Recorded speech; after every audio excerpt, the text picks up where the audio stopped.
He's filthy. He's nasty. He's Sergeant Filthy McNasty. Yeah, There we dude, go. that was freaking awesome. How do you do it? You got magic. You got some DeFi Kingdom magic up in there. You get all these devs on your channel. I love it.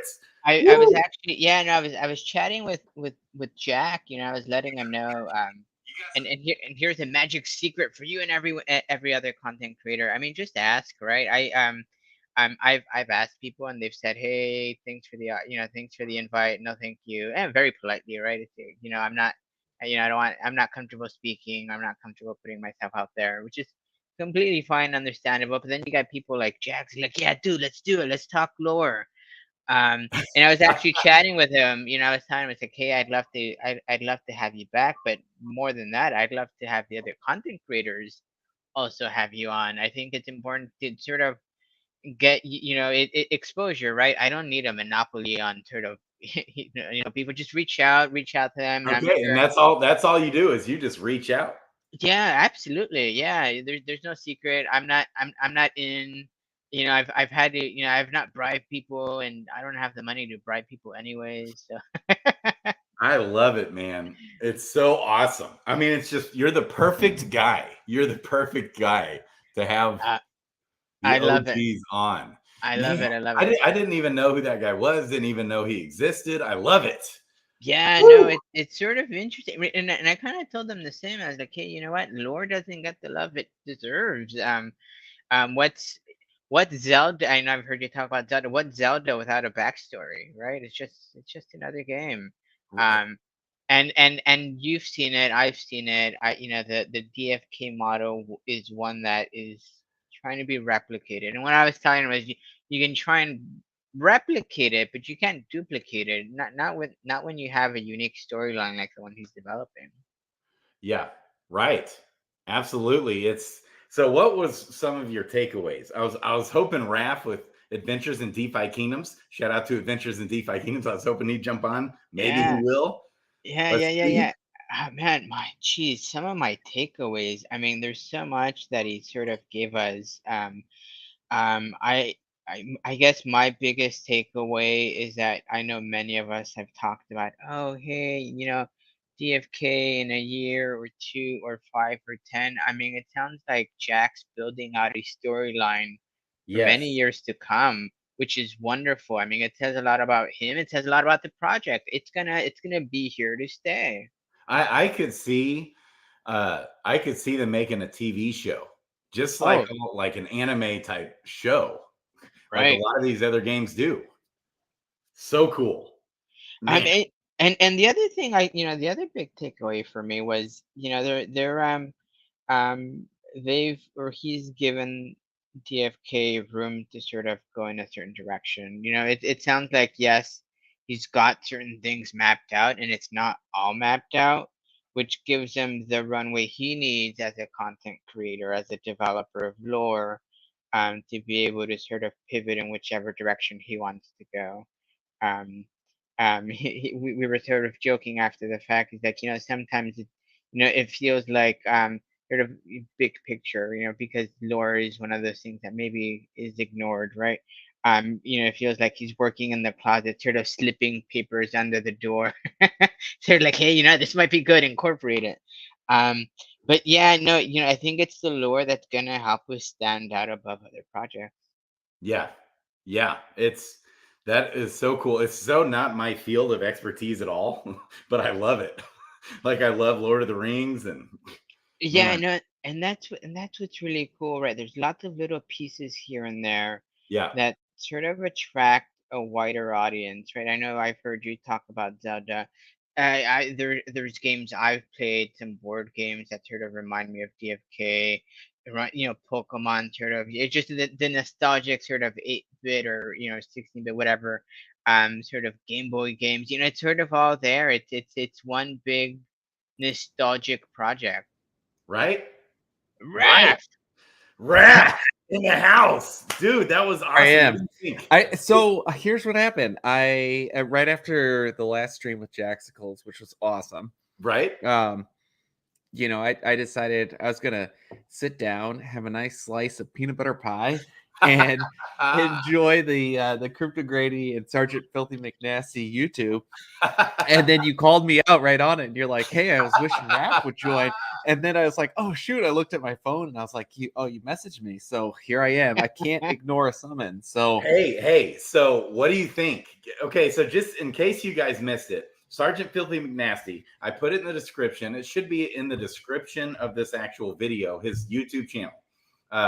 He just had a dev, an actual DeFi Kingdoms dev on and he's like the main guy that does the lure and the storyline and the history. It's so cool.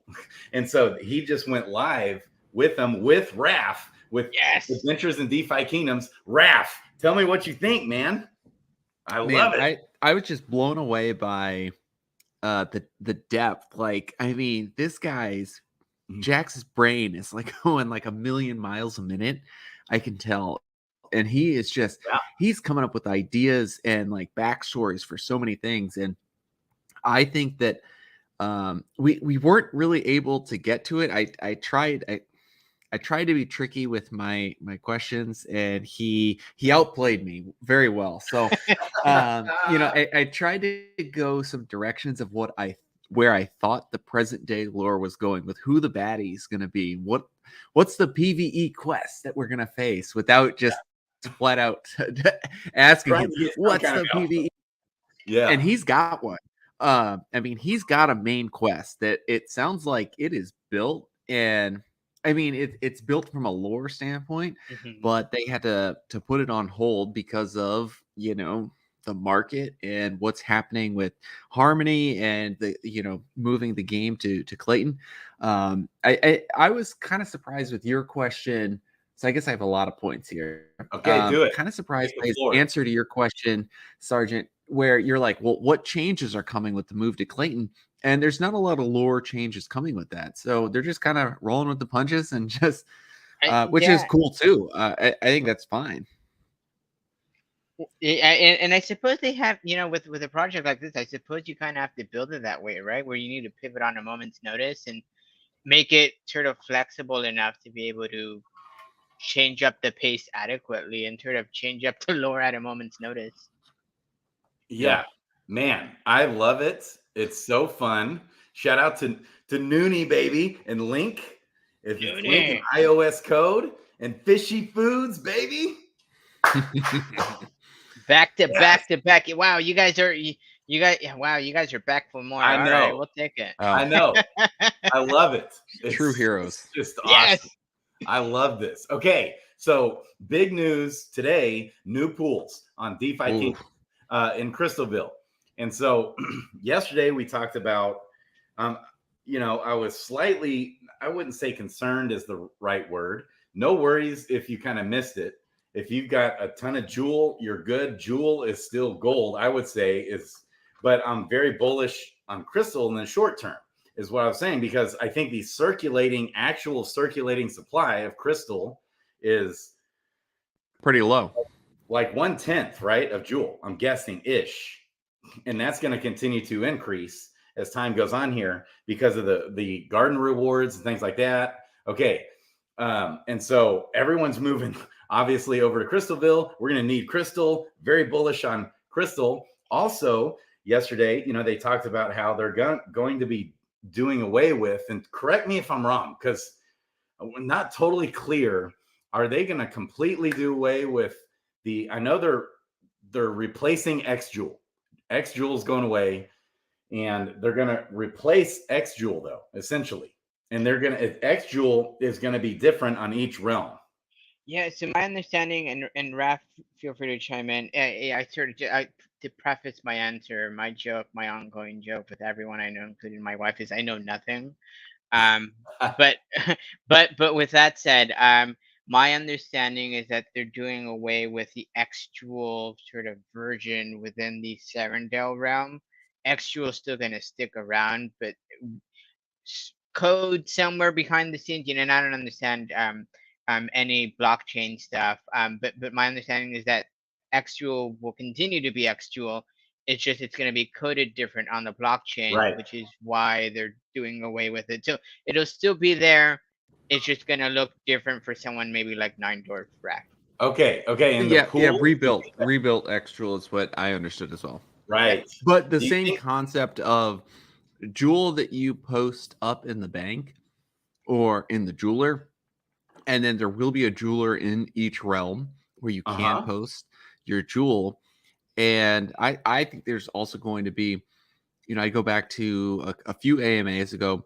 Dreamer said they're even looking at, things like season passes, where if you post up your X jewel, it gives you an opportunity to gain increased rewards on something. And so I think he was like Yes. referencing like League of Legends has a season pass where you pay $50 and next month, if you participate, and it gives you like built-in quests that's, Yeah. gives you boosted rewards. Yeah. Added benefits for having the replacement of whatever X Jewel is going to be. Do you guys think they're actually going to remove the Jewel X Jewel pool? Or do you think they're going to replace that pool with the Jewel and whatever the new X Jewel is? No, I gather they're trying to disincentivize from that Okay. pool and trying to divert. And you've already seen some of that with these new Yeah. certified LPs. I imagine they're gonna change it up in the future. Right. I don't think it's going away though. I think it's gonna be here to stick around, but it'll probably be the least attractive of all the pools for good reason. They kind of want to disincentivize that pool to sort of attract Right. make the other ones attractive. Yes. Yeah, So I we know agree with that. I think it's temporarily. Yeah. Go ahead. Yeah, I think from their standpoint, they're trying to share the risk in a really intelligent way. Yeah. And so, Yep. X Jewel is pretty stable. Like there's no impermanent loss there. Right. And so I feel like that it's a smart way for them to incentivize that pool. Not a lot, but it's better than a savings account. So, Yes. if you're bullish on the game and you don't think they're going to totally rug you, not financial advice. Right. Yeah. Well, and what's so cool here, okay, so there's a couple things to add from what I state with what I was talking about last night, which I went on for 3 hours. Crazy. Okay. I don't, so one thing that's bullish here for Jewel is that there's several Jewel pools. Like I must have just, it almost seems like they added additional pools on top of what they already talked about adding. So we have a Crystal Bitcoin BTC.B, which is like Bitcoin on Avalanche. Okay. And if you want to get your you'll notice real fast, there's more liquidity because I brought in more liquidity, baby. But you can't just go on and buy a bunch of Bitcoin yet because there's not enough liquidity. You're better off. You're going to get better pricing if you can send funds to your Avalanche and with your MetaMask wallet.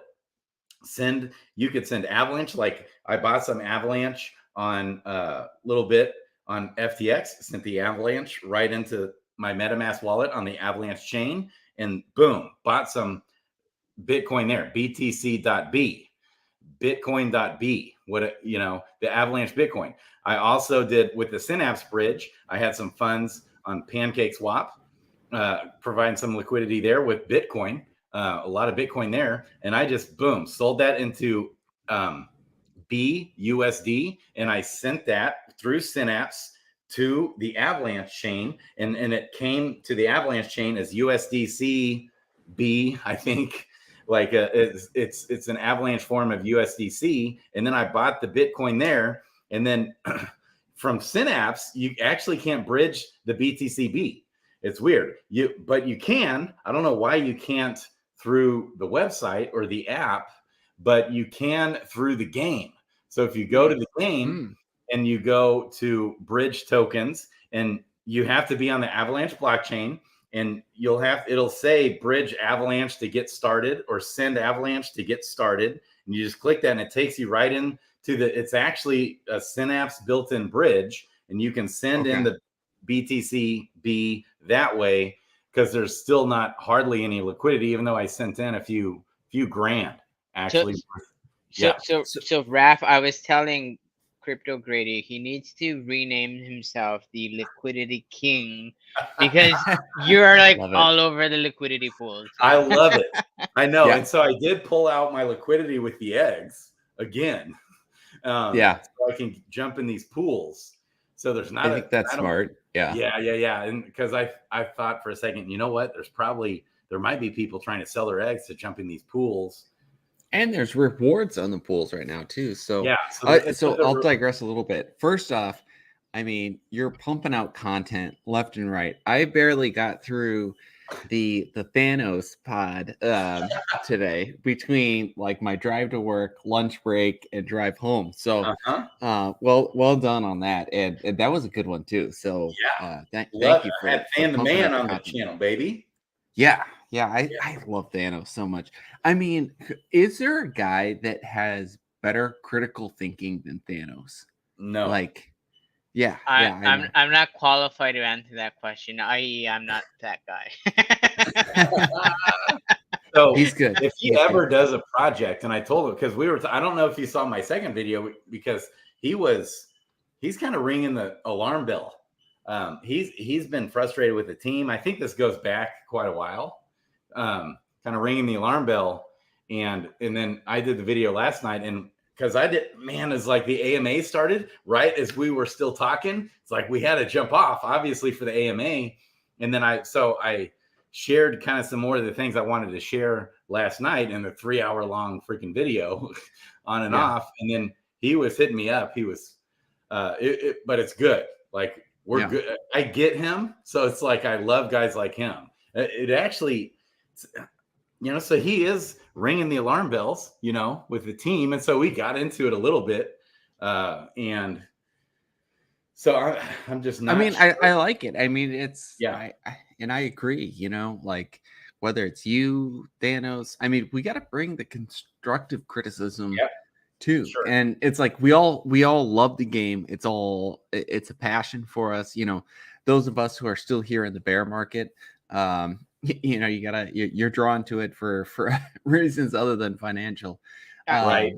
And so I like that kind of critical thinking. I think it's a positive. So and to add to that, Ralph, I was when I was chatting with Bolan, one of the questions I asked him was, out of sheer curiosity, because I'm sure you've seen some of this, where we say or we think and we regurgitate something, and it's almost like they're listening.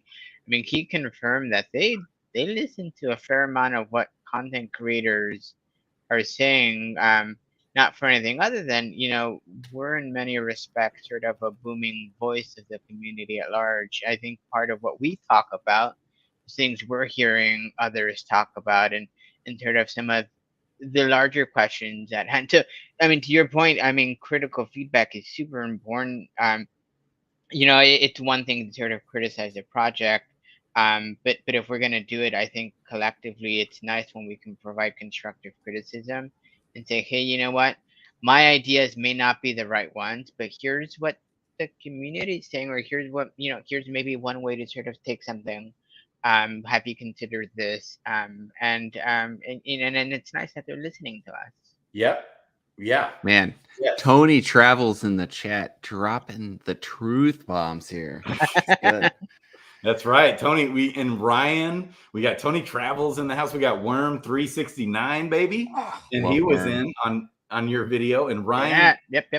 He said he did a huge ARB opportunity with stones. That's cool. I love it. Yes, I was talking with Thanos this morning, and I was just kind of saying, as far as to kind of piggyback off what you just said, Sarge, is that, like, I've been in crypto for a long time, and I've never seen a team communicate and listen to the community as well as this team.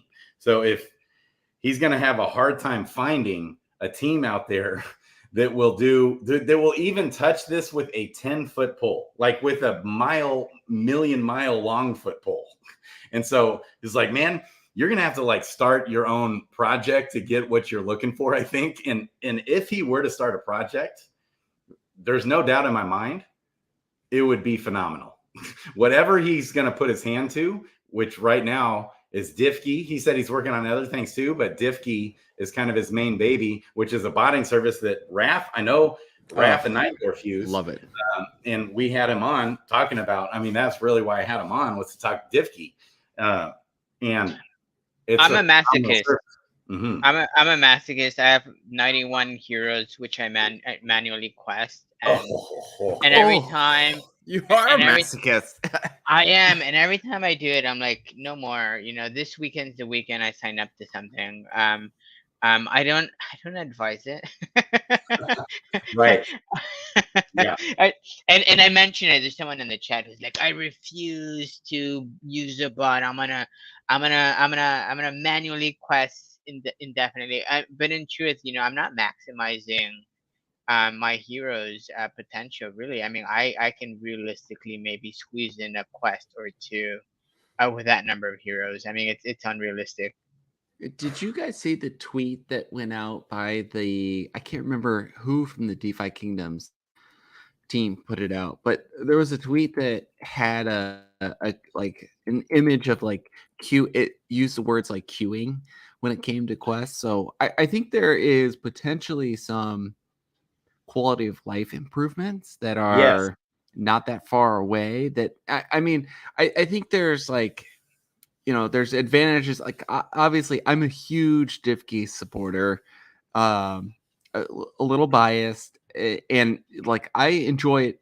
Like I don't look at it from an ROI perspective. I look at it from a quality of life perspective. Like I enjoy like not questing. I enjoy like just whether it's talking with you guys or just speculating or just trying to strategize or playing Fight Club, whatever it is. Like I like not questing in the game, and so for me, like the quality of life, it's worth it.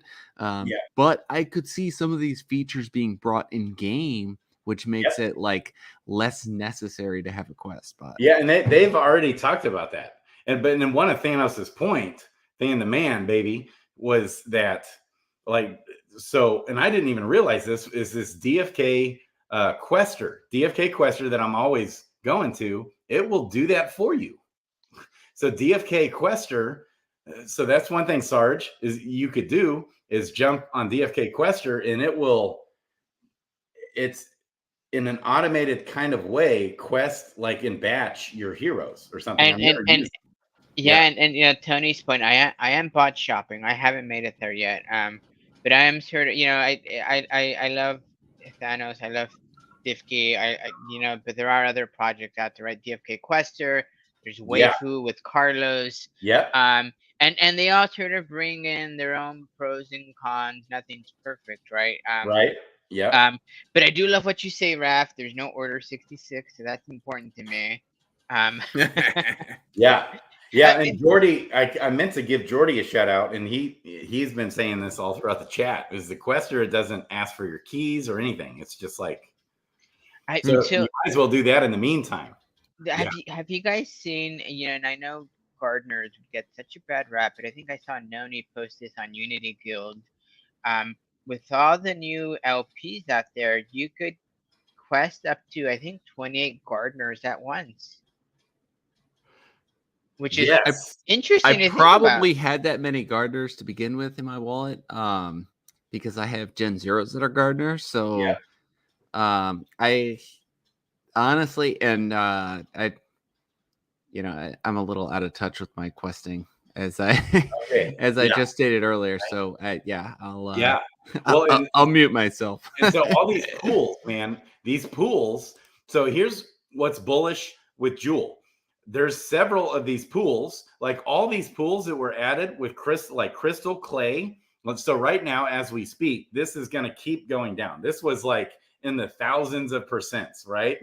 You saw that, Sarge. Sarge sent it to me. I was like, oh man, I should have jumped on it right off the bat, but it was just minutes after. I'm like, okay, I'm jumping in these, baby. So you got Crystal BTC at 478% at the moment. That's going to keep going. All this is going to level all out. You got Crystal Clay at 413%. You also have Jewel BTC and Jewel Clay. So Jewel BTC is 369%.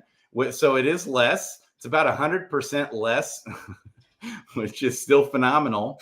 And I think that's what instead of selling the jewel into crystal, a lot of people are just as they're able to buy a little BTC, you don't necessarily have to sell your jewel. So it's not putting as much sell pressure on the jewel as I thought maybe it would. So that's bullish for jewel.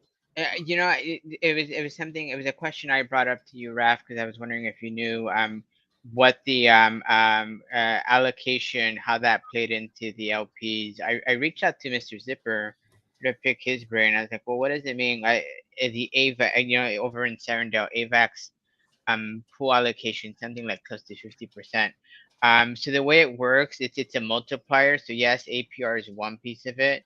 The pool allocation is another piece, and there's another piece, and I can't remember what it is. But basically, you add all those numbers and multiply the number of sort of, you know, your jewel and AVAX or jewel or whatever into the mix, and it gets you, you know, that gives you what your number of return is. So while in truth, at the moment, a jewel insert name of token was in the 1400%. If it's only a 5% pool allocation, it's not as much that you're getting back as you would think. Part of why, which Ralph, I'm still stuck in Serendale with my my AVAX jewel allocation. I'm trying to milk that into the very end. Yeah. Well, and you know, like unlike Crypto Gritty, truthfully, I'm not a savant when it comes to like moving funds around inside like the different bridges. And so like I've stuck in Serendale as well. And I have tried to, like you were saying, like avoid getting hammered by the in-game DEX fees of transferring, you know, from Jewel to one of the other tokens. And you're right, Sergeant, that it is like what you see on the APR is like the momentary APR. Yes, it's not like your guaranteed APR over the next year. And so those are going to fluctuate over time. It'll fluctuate massively. So it's just based off the amount of liquidity that's deposited. And so, and to speak with what you just said, Sarge, when they talk about the allocation, the percent of allocation, it's all going to add up to 100%. And so that's what the allocation is talking about, is the reward allocation. So the rewards that you earn in Crystal, and the percentage of which is rewarded to each pool, and that is heavily impacted by the amount of liquidity that's deposited. So still right now, I'm looking at it right now, the largest allocation of all pools is still the X jewel pool. It's, even though they've decreased it by a ton, okay, it's 14%.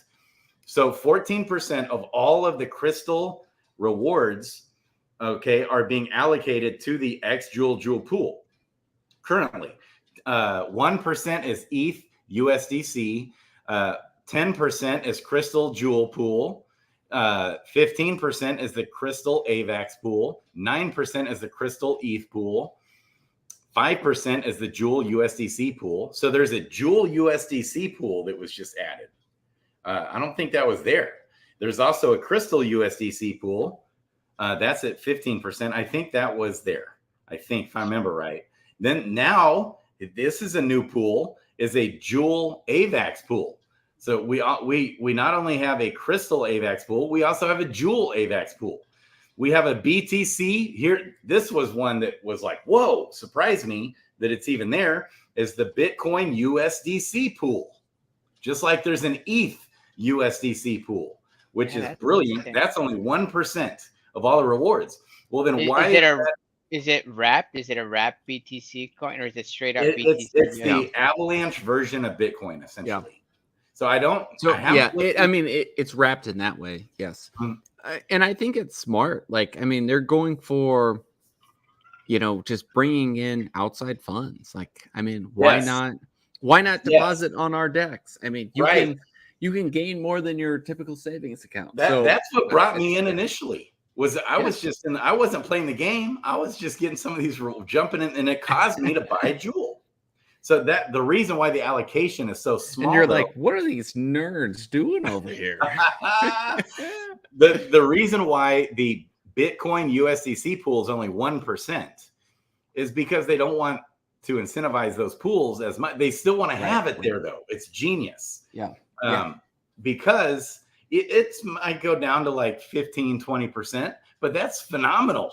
That's to have a so USDC good. Bitcoin pool. Yeah. And for that's better than anywhere else you're going to get. And then you're earning Crystal, which is actually an awesome utility token, an in-game utility. And so when we look at the pool reward allocation for right now, Bitcoin and the Bitcoin USDC pool is only 1% of the allocation. Well, the APR currently, it was like 10 minutes ago, 20 minutes ago, like 500%. Now it's 294%. Why is it only 294%? Because the liquidity deposited is only $22,000 worth of Bitcoin USDC. So there's just not much liquidity. So for Bitcoin, you can't just come on here and buy the Bitcoin or the Clay token for that matter. Now, Clay is going up fast. We got $76,000 worth of liquidity deposited into the Crystal Clay, and then another 90,000 deposited into the Jewel Clay. They're both 5% allocation. So you're pretty okay, I think, to buy the Clay, and you're okay to buy if you just want to buy a little bit of Bitcoin. You're totally good there. But there's just not a ton of liquidity yet. That's why those pools are giving the best rewards right now. Right. Yes, I love it. Yeah. So what should we do? This is what I did. I just jumped in all these pools. All of them. Wow. I'm in all of them, pretty much. I don't think there's a single pool that I'm not in. Wow. What? Except Jewel X Jewel. I'm not in that one anymore. So I thought yesterday, part of the update yesterday was that they were stopping the rewards in those liquidity pools, but I'm wrong. So I had a bunch of Avalanche Jewel in there. So they're stopping the Serendale rewarding next Wednesday, if I'm not mistaken. Next Wednesday. Okay. So you've got some time if you still have your funds in there. I mean, yeah. I actually, it was a question. So for those of you who may not know, and for those of you who may have the time for it, after the AMAs, Dreamer and Frisky Fox will typically stick around in the Gen chat, and you can ask them questions directly. One of the questions I asked them a few weeks, and not this one, the last AMA before then, I think, my question was, hey, is it quote unquote safe to keep my AVAX Jewel pool in Serendale for the time being?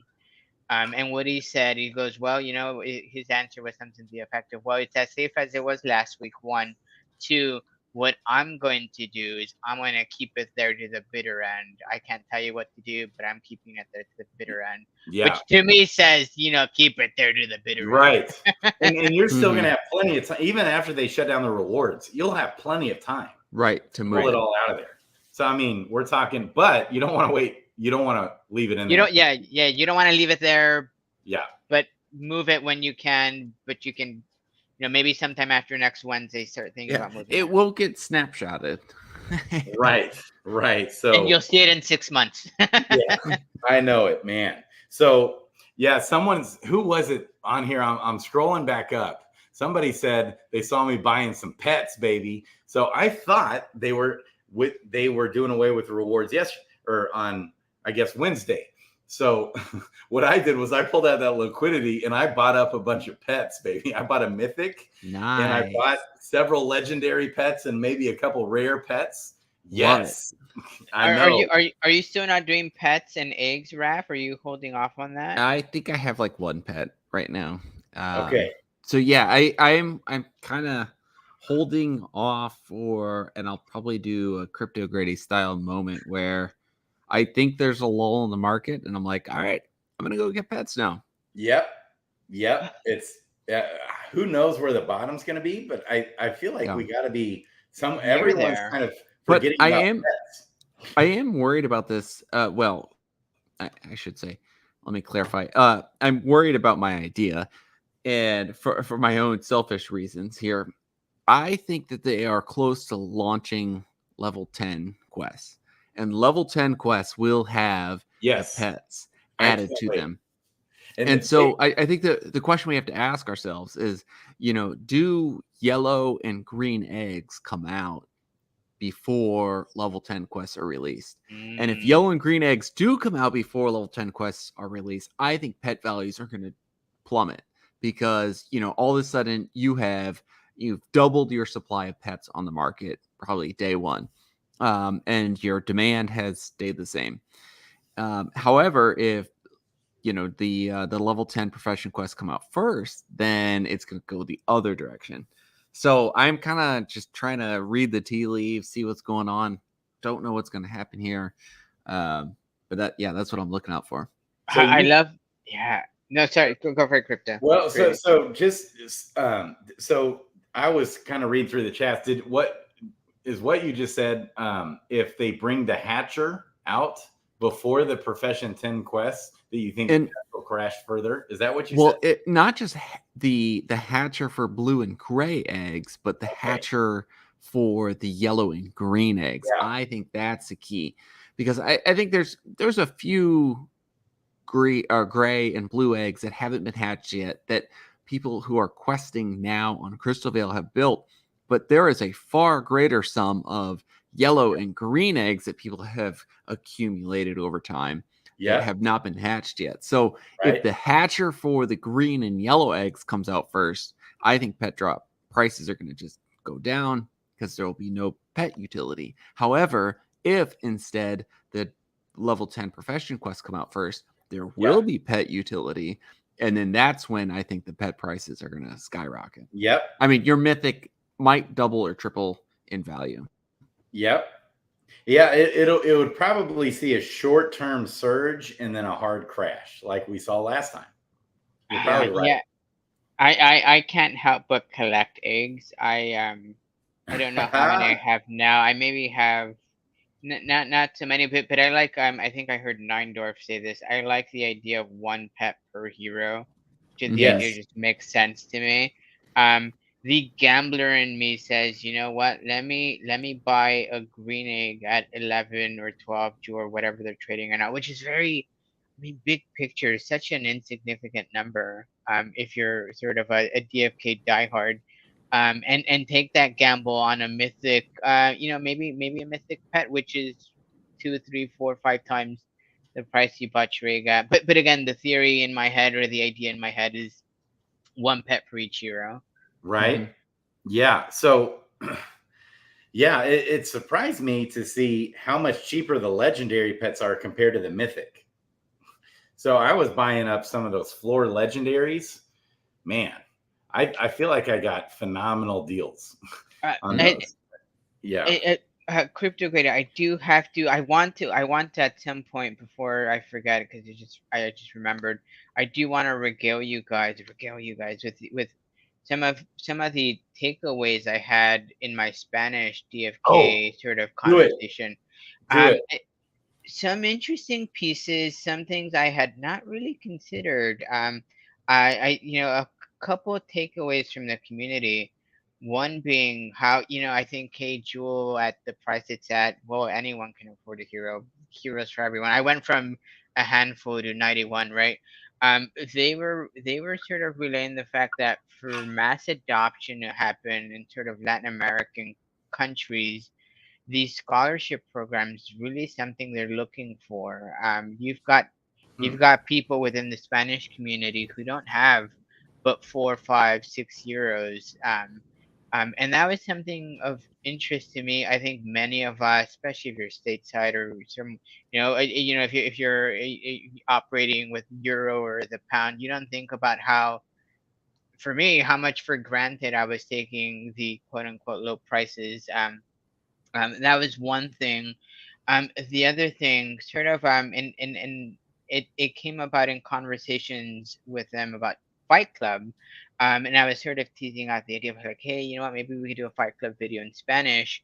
It got me to think. I speak Spanish. I don't speak Korean. I don't suppose either of you speak Korean.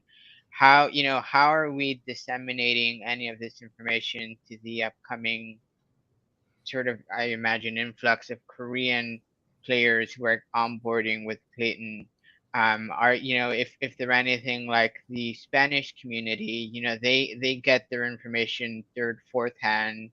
By Yeah. the time they get their information, Mm. we've already made our moves and sort of, bless you, we've been able to benefit from whatever we heard Frisky or Dreamer or whomever Yeah.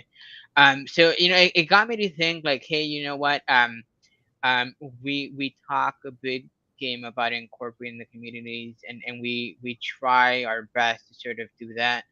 Um, but big picture, I'm curious. I wonder how much, and I know they're gonna have a booth, within Clayton at a conference, at a con in Singapore.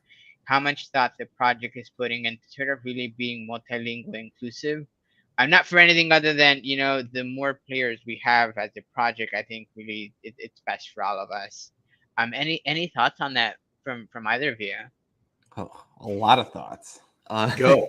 Yeah. Yeah, I mean, first off, I think you're right. I think you're touching on, in order for this to become a global multinational project, they have to figure out absolutely some of the communication barriers that come with you know uh being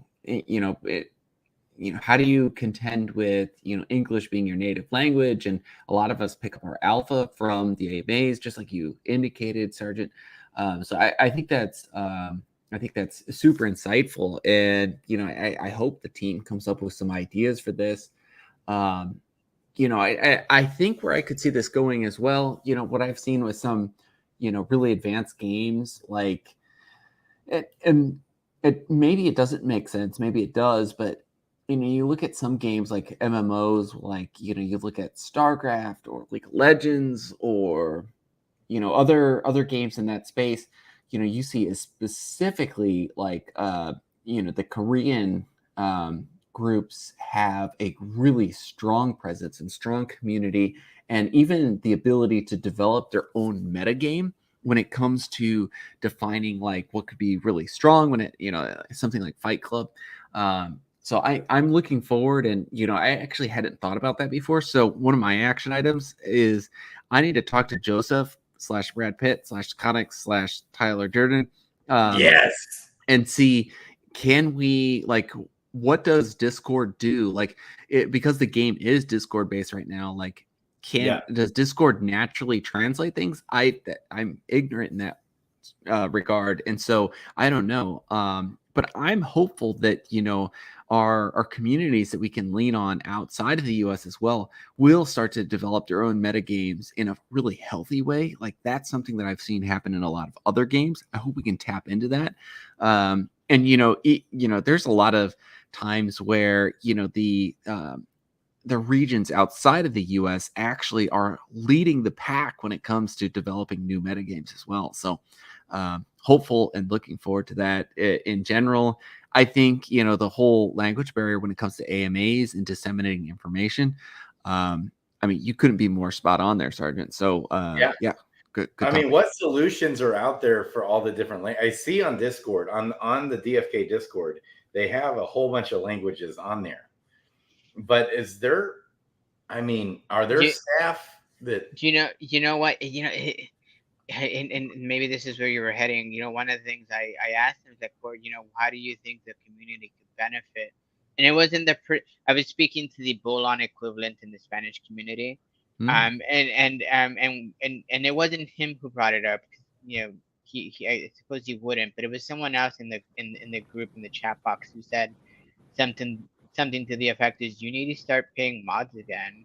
And I know they did away with some of that for obvious reasons. But if you don't incentivize some of these, community members who are multilingual to participate in their communities, as far as they're concerned, is no one's incentivized to sort of relay information to us. We're kind of, some of them, and then I've seen some of them in the sort of the English gen chat, and they sort of, you can Google Translate, but you only do that so much, right? There's so right? much that you can miss in what's said or written, that sort of, depending on how your mastery of the English language, either verbal or written, you could miss a lot. But if if somewhere in the priority list, we could have paying some of these mods again, that I think would go a long way to sort of retaining and attracting other multilingual players. Yeah, Levi Olson. Okay, so one of my best friend's names is Levi Olson. I don't know if I don't think it's the same person, but maybe. I don't think so. Maybe. He's a financial advisor. He's like anti-crypto. It's so funny. So it's like he's my buddy that's always like, Grady, what are you doing? Like, get the hell out of this crypto. And we debate about it. It's fun. Anyways, but he said Mr. Beast got as big as he got because he hired translators to get past the language barrier. So Tony Travels cracks me up, man. I love you, Tony Travels. He's like, nah, he got big before he was multilingual focused, brah. It's so funny. I love it. Okay, so you said you could be on for 1 hour.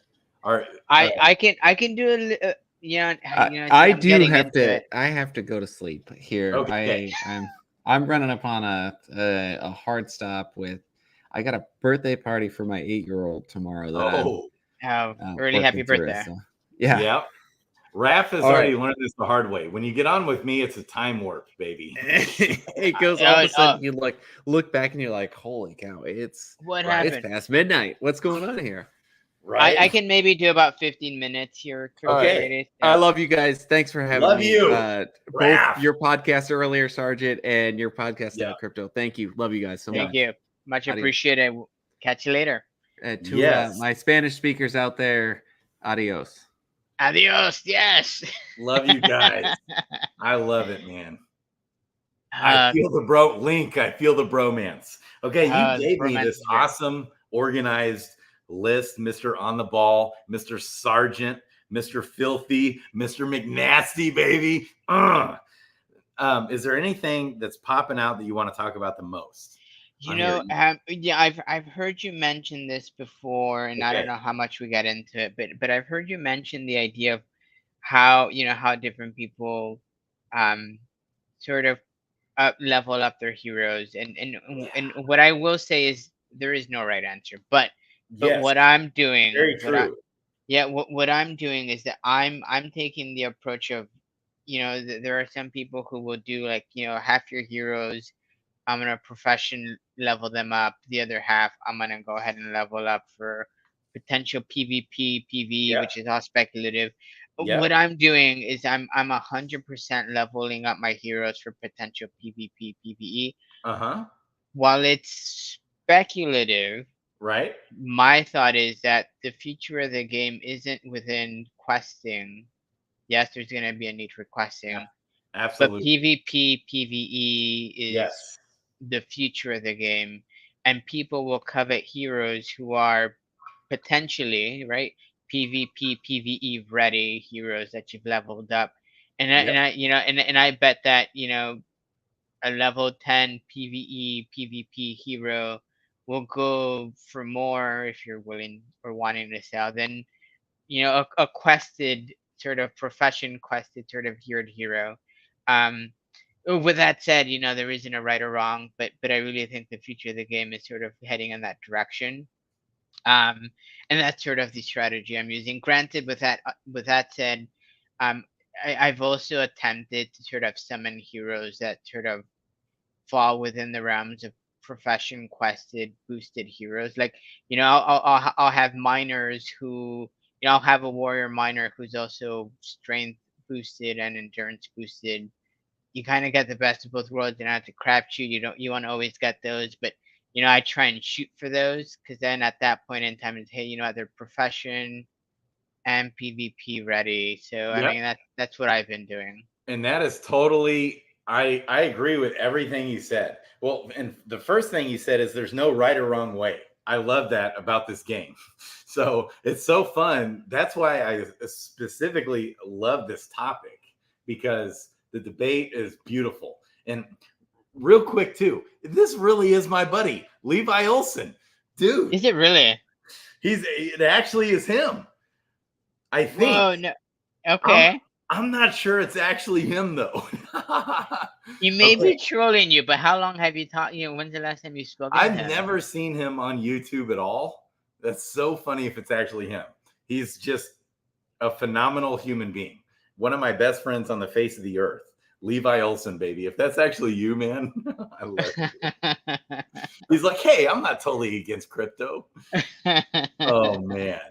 I love it. Okay. So but here's my kind of comeback at everything he said. So as far as debate goes, I don't think there's really a right or wrong way at all. And we don't really even know how this is going to shake out. So when you talk about the heroes that are at a premium, well, there are some things we know right now. The things that we know right now. I love this. I love you guys. Man, I'm so rabbit trail. Before I forget, will this game flip Axie Infinity? I've always believed that this game will flip Axie Infinity. Yes. RK3, I think, or somebody was asking that, or Link. But I will say this. Yes, Axie Infinity is boring right now. It's not a fun game to play, but I will say the team is legit. So a good buddy of mine works for them, and they are hard at work. You never know. Like, they might just revolutionize their game and just become phenomenal. So I'm gonna go back before I let you answer the other question. yeah. Now we're digging deep. I think what makes DFK different than Axie and any of the other games, um, as a nerd of sorts, it's sort of it's nostalgic, right? It hits at all the different types of games I used to love growing up, and I love that I love now. Um, yes, you can sort of gamify. You Axie's there. You can sort of make money off of Axie and other sort of pay to earn games, but DFK really sort of sort of strings the heart strings there, and sort of it's just built different. Yes. And sort of the It's built conversation different. with Jax, it's such a different game. It's more than it's more than a blockchain to me. It's more than a blockchain video game. It's really sort of the big I think the beginning of something huge. And I've talked to people, I've mentioned it a bunch. I really see there's conventions. I'm sorry, Axie can be huge, and you can maybe make a convention of Axie. I don't imagine people cosplaying Axie like I imagine people cosplaying or sort of showing up as a Dread Knight to a DFK convention 5-10 years down the road. It's sort of unique in its way. Yes. And so for all the reasons that I talk about all the time, I've never seen a project in all of crypto with a team that develops as fast as this team develops, with a team that communicates as well as this team communicates with the community, and with a team that listens to the community as well as the team listens to the community. Not even close. And and then you, on top of that, you have the quality behind it. There's so much substance to the game, and you've got Hubert's genius. I'm assuming Hubert's genius behind the foundation being laid, with even like the lore and things which I haven't even factored in my brain hardly at all, the lore and all that stuff, which I love, but it's just, I'm not into it, but it's so fun. Like, I enjoy it. So I just get to sit back and enjoy that. But all the foundation being built into the game is unlike anything I've ever seen in any project in all of crypto, period. That's why I'm so into it. And that's why I think the quality, for all those different reasons, I think it will be the number one gaming project someday, unless some Black Swan crazy event or Frisky Fox has a midlife crisis or whatever, So They've survived so much adversity I know. to date. And I've heard you say this before. It would have it would have knocked many other projects out. Yeah. And I don't know if I've shared this with you, if you've seen it. But and I had seen it some time ago. I haven't looked at it recently. I don't know if he's updated or changing it. But Dreamer's Twitter had sort of hinted at the fact that he was a VP at Goldman Sachs, and that could be good or bad depending on how you feel. I think that's a great thing. From my perspective, I think that kind of changes the game a little bit, and it sort of makes it's for me the growth potential becomes even bigger, because in life, and you would know this, it's not what you can do, it's who you know. And if he Yeah. did work for Goldman Sachs, he knows a whole lot of people. Who worked for Goldman Sachs again on the team? Dreamer, according to his, That's right. yeah, Okay, according to his so Twitter this profile. actually is my buddy. This actually is Levi. He's the Is real he Levi. really? He texted me. No way, that's hilarious. So, and Levi doesn't even know what the hell this is about at all. So, Levi, Come join the club. Yes, for a crypto project to succeed, it has to have a good team. Most cryptos are scams. They have crappy teams, or even the good teams, they don't know how to run a business. They don't know how to create a formidable foundation of hiring people, firing people, and they don't. There's so many problems in crypto. That's why most cryptos go to zero. We talked about this for 3 hours last night. Most cryptos go to zero. And so there's so many reasons why I'm such a believer in DeFi Kingdoms, which is a metaverse / gaming project / DEX, a decentralized exchange where we all become the bank instead of the mother effing corrupt mother effers out there being custodians of our money. And obviously there's problems along the way. That's why I even was talking about how decentralized do we really want to become last night. I hit on that. Obviously, I love decentralization, but only to a certain extent until a project is actually ready to become truly decentralized, which none of them are. For guide rails, that's what a guy like my buddy Levi would say. It's the wild, wild west. It's risky.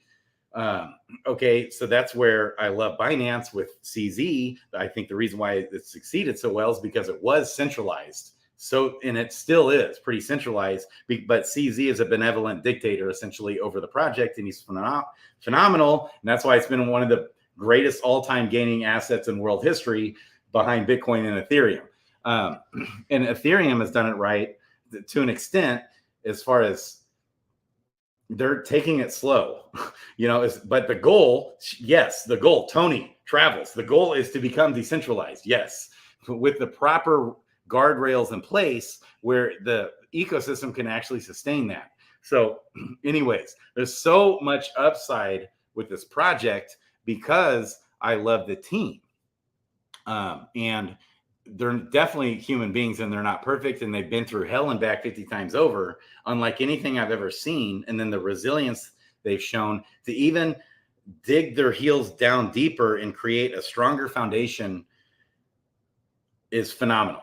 It's from anything compared to anything I've ever seen in all of crypto. Okay. I'm gonna put you back to task and tell you and sort of remind you that you had promised all of us a video series as to how to get involved in DFK. And I think first and foremost, Levi Olson would need to watch, because now he's asking how he can participate, how he can get involved. So let's get the Levi Olsons of the world into the project, because really, truly, we're all better for it. Yes, I'm going to be doing a series for beginners on how to actually play the game and get in. So, but with all these changes happening, it's probably good that I press pause. But he keeps asking, what is PV? He's saying, what is he saying? PVC. It's not PVC. It's PvP, player versus player. So there's different types of games out there.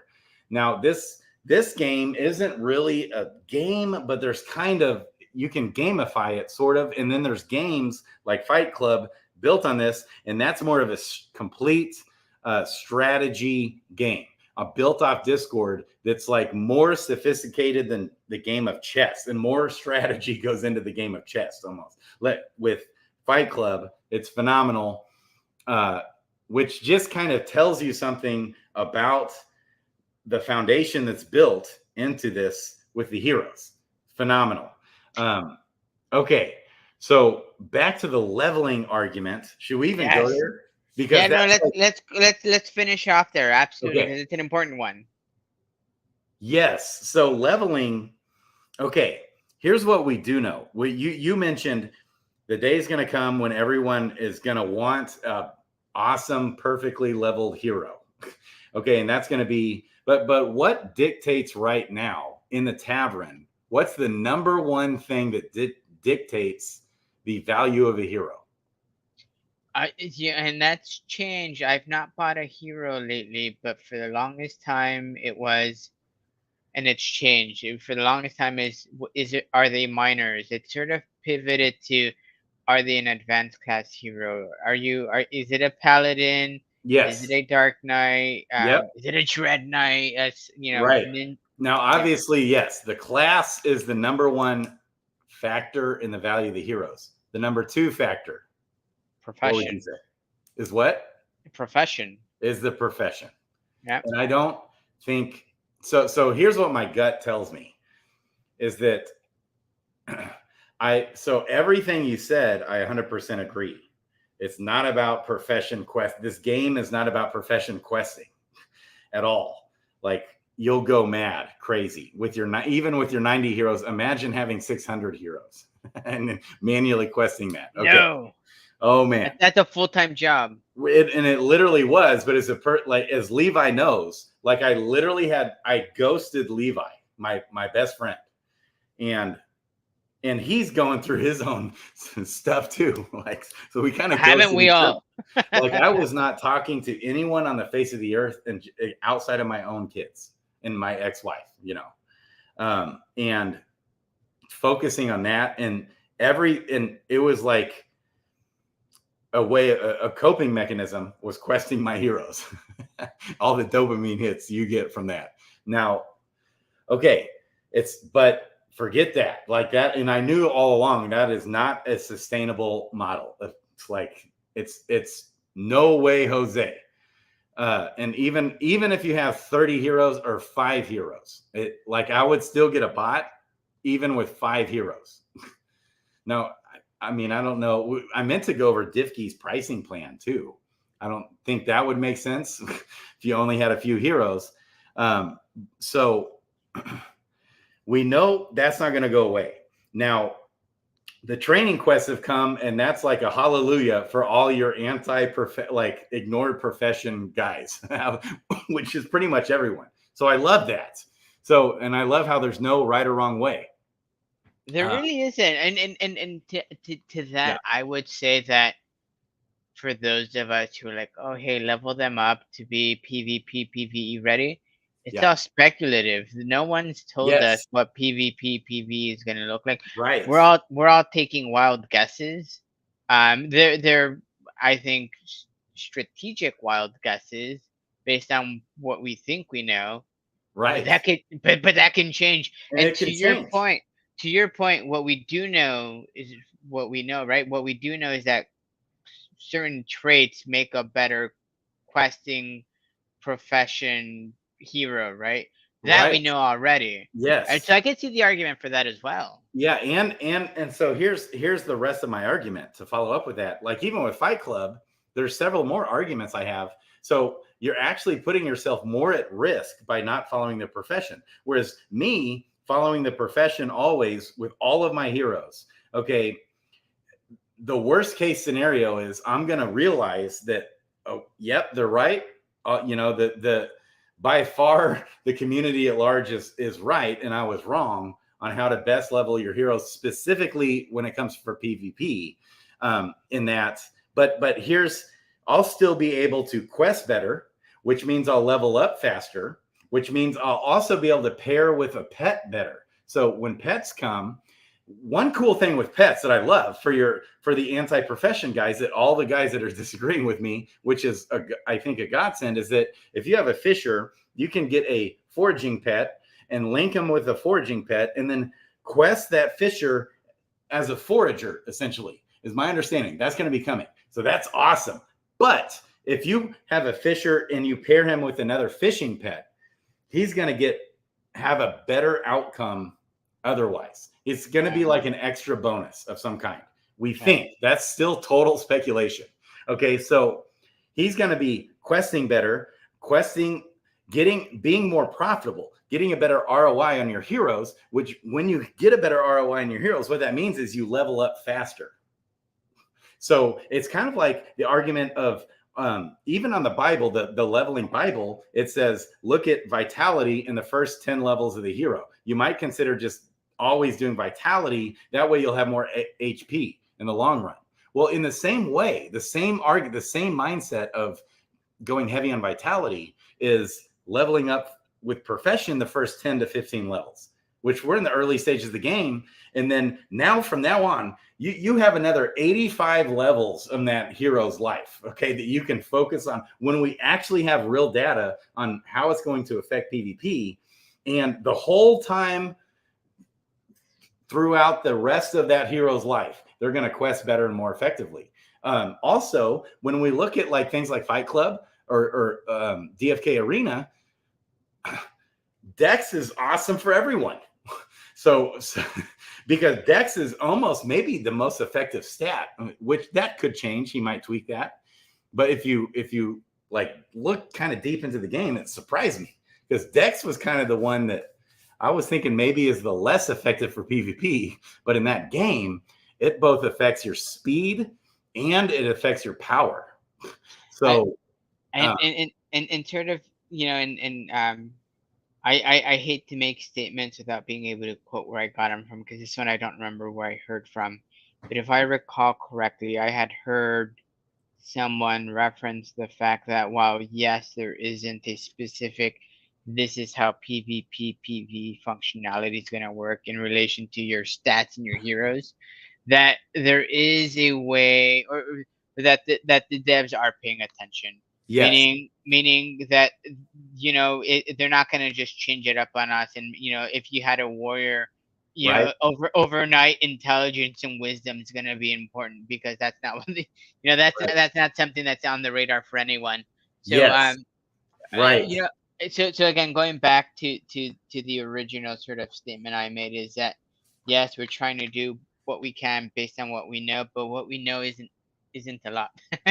Right. And so, and that's right. So so my biggest question is, how much will Dex help a Sage versus an Archer for PvP? Like, to what extent?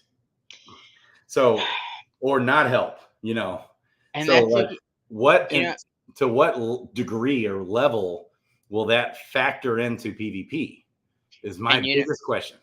and you know what? Maybe we end it this way, because I do Yeah. have to go here in a bit. But I think the answer to that question doesn't come from you or me, but I think it really comes from one of the devs. Yep. And I want to maybe sort of re-invite you to sort of consider reaching out to them and having them on your Yep. show. And you know, and Bolon's great, but he was very transparent with me. He's like, hey, I'm a busy guy. You kind of have to remind me Yep. that I've said yes to this.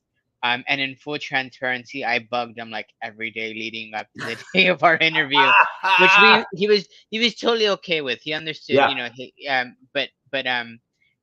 You know, I think what really elevates the game, and it's going to help us all, not just as content creators but as community members, is to hear from the devs directly, because ultimately they have the answers that we're all looking for, and maybe we don't get them from them, but they give us clues as to what those answers are. Yes. I love it, man. So the chat is absolutely cracking me up. I love it too. I've been I couldn't help but just bust out laughing when you were talking. No, no, I think the best thing about these is the community, and the chats for sure. I just And Levi is like your perfect smartass mother effer type guy. You know what? I'll you know, I said I would leave you with the last minute. I'll leave you with this one. I did ask Bolon, and I really want them to do this whenever they come back to doing conferences stateside. I want them to set up some sort of booth for content creators that we could stream from there. You know, and sort of get together and just meet everyone. I think it'd be great to sort of chat people up. Oh my gosh, I would love that. So, have you thought about doing the builder program? I put it was super like I think it was like yesterday or the day before. I put my name Yeah, in there to sort of say, you hey, did. what, I'd like to be co-marketed. Um, I always I joke with my wife. I'm always like, hey, one more stream, but these are just way too fun to just do one more. And I find myself getting wrapped up into doing more and more of them. Um, but I think it's a good way to sort of get our names out there and just Yeah, chat it up. yeah. If nothing else, yeah, I thought I would go ahead and do it just to Just throw it do out there it, and see what do it, happens.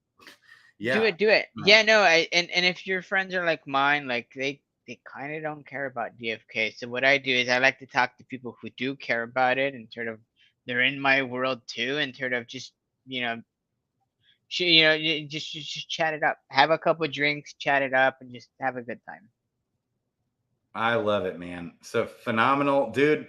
I appreciate you so much. I Oh, love your ditto, channel. I ditto, am. ditto.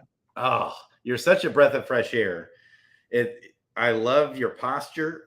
I could go on and on about your upside and potential. If you keep grinding, okay, and this game blows up, you're going to be one of the mainstays of this game. Oh no, you're too I much, could see that Grady. happen. You're too Yes. much. You're too much. No, and really, what it's become for me, I started off. I told my wife, hey, if one person shows up, as long as the guest shows up, I'm all good. Really, what it is for me, it's an opportunity to network and just talk with people. And for me, like maybe for you and some of the other streamers, we used to have Tosh and Sandwich Punch and some of Yeah. these other streamers stream constantly, and they kind of went away. Whatever for whatever reasons, right? I felt that void, and I wanted more DFK talk in my life, and I said, hey, why not? So as far as I'm concerned, I'm holding the fort until people decide to come back, and it's just more DFK talk. It's good not just for me, but for the community. That's probably the content I consume the most. Yes, I love it, man. Keep it up. Keep up the good work. The chat is just hilarious. On fire, Tony Travels is actually gonna go to Singapore and meet the team. And he's in dude. Thailand.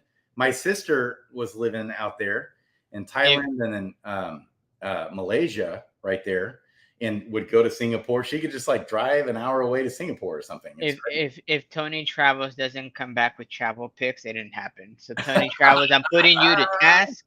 I want to see pictures. Yes. Hey, get us some pictures. Levi, man, I love you, man. I love you guys. Hey, Crypto Grady, let's do this again. This has been Yes. fun, man. Let's do it like on a reg. Let's have You a let me know. regular schedule. You let me know. Back and We're forth. gonna do it. You We're come gonna on my show. coordinate this out, baby. Yes. Okay. great, Love man. you guys. Tony, Peace. Levi, Sergeant Filthy McNasty, Kupo, iOS code, Zill. Dude, Zill, I meant to address some of these things. All of you guys. I love you guys. Crypto Grady, Sergeant Filthy McNasty out. See you guys. Signing off. Okay. Catch you later. All right.